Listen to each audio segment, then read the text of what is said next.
So obviously lead sources are important. What I've done here is I've prioritized the leads in the order of importance. So when you think about, okay, because at the end of the day, we're trying to increase census, right? But in order to increase census, we need to understand our lead sources, and we need to understand how to work and navigate those lead sources, because the more inquiries we get, the more people that reach out to us.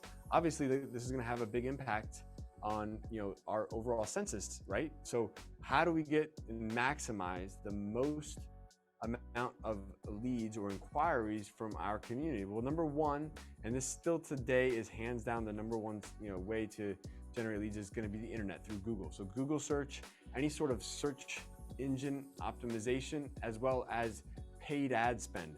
So you really want to start understanding what is your cost per click, or just get an idea of what kind of a budget you can set up. If you only have $200 to spend, it's probably not going to be worth it to put that into Google. But if you got 500, or really more like 1,000 or 1,500 a month to spend, I would put the majority of that into your internet, into your Google search, any search related function. Because here's what's going to happen.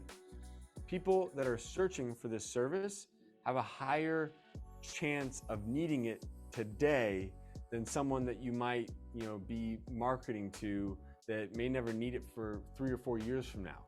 So if you could concentrate where you spend your money, you want to put it in a place where it's going to have the greatest likelihood of turning into a new customer, and that is going to be this Google search, because they're searching for your service because they're in need of your service, right? Number two is, as you continue to build that word of mouth in your market, and you continue to, maybe you've already been open for a little bit and you have members that are currently coming into your center. What can you do when it comes to re-engaging those current members? How do you, reaching out to them? Hey, Mrs. Smith, I know mom's been a member for a year, and I know you guys are happy and stuff like that. I wanted to just at least ask you and find out if you know anyone that is in your sphere of influence. Maybe it's a family friend, or someone in a support group, or someone, a neighbor or a friend or relative that could use or benefit from these services. Sometimes just being prompted to, and asking, your list of current members that know, like, trust, and love you could be the one thing that's like, oh, you know what? Yeah, I was just in my caregiver support group the other day. I didn't even think about it, but Jane, man, she really needs some help today.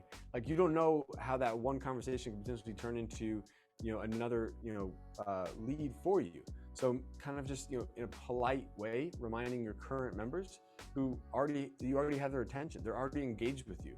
They already love you. They trust you. They're already your raving fan. Just reminding them or asking them, can they think of anyone that could benefit from our services? Do they have any friends, neighbors, people in a support group, vice versa. Number three, neurologists and doctors. Look, neurologists are primarily taking care of someone maybe that has Parkinson's, some sort of dementia, Alzheimer's, or some other cognitive function, and they're taking care of these folks. How much time have you spent, trying to do a lunch and learn, getting to know the neurologist in your market, spending time, because what I love about doctor's offices too, especially neurologists, is they're seeing a lot of people every single day. So if you think about this, they're seeing maybe 15, 20, 25 people per day, depending on how big the office is, depending on how many physicians might be there, or PAs. And so they have a lot of frequency. So every single week they're maybe seeing 100 people, or maybe 200 people, or maybe 300 people, depending on how big that practice is. That's a lot of people they potentially could share your information with. So the other thing would be is, and just other doctors. There's going to be other doctors that are going to be good referral sources, primary care physicians, gerontologists, certain people that kind of maybe focus in the senior care space, that, they see a lot of people on a regular basis, and, maybe even cardiologists, maybe even, someone that, what do you call it, guy that not the chiropractor, but the, not oncologist. The guy that does you got a knee repair, hip replacement, that type of thing. Just getting in there, doing a lunch and learn, meeting their staff, sharing the information with them, but doing it in a way where you're offering them lunch, and now you're getting to know who they are. Because you just walk into a doctor's office and you hand them pamphlets, they're like, just another marketer, Number four, case managers, social workers, discharge planners. Again, they're seeing a lot of people. They're seeing a lot of people in need. These typically tend to be a good referral source for home care as well. but because they see a need, they're sending someone back to their home. They want to make sure that, hey, does this person have care during the day or during the hours in which their primary caregiver is not going to be around? And they're trying to make this stuff and set it up and reduce the risk of that person coming back to the hospital or coming back to need services in a rehab facility. So these people are seeing a lot of people on a regular basis that potentially could utilize your services. And then of course, number 5, there's just other community partners. Your elder law attorneys, your guardians, all that stuff. But again, this is an order of importance. So when you think about the majority of your leads, how do they come in? This is kind of like an order to take into consideration so you know how to spend your time. The last thing you want to do is spend your time doing things or spending time with people in the community, going to a chamber event.